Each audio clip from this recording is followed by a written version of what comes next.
there's a reality that I've turned into an analogy where when a surfer gets pulled under by the undertow and they're able to right themselves and start heading towards the surface, what a lot of people don't know is that there's a second undertow.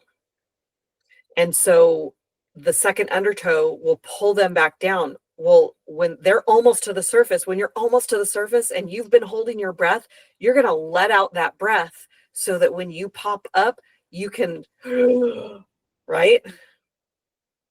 Then there's a second undertow. And that's why a lot of really good swimmers drown in the ocean. So I was telling that story to my son, and I said, at 9 o'clock, when I'm snappy, when you ask me to do something and it is past my bedtime, I have let out my breath. And so now if I snap at him, he's like, Mom, did you let out your breath? And it's like, oh, 100% I let out my breath.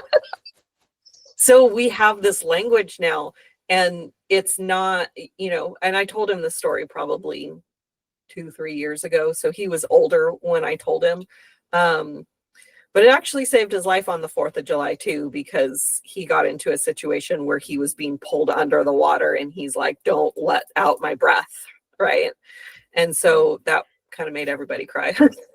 Yeah. Oh my actually like saved his life. But anyway, little side wow.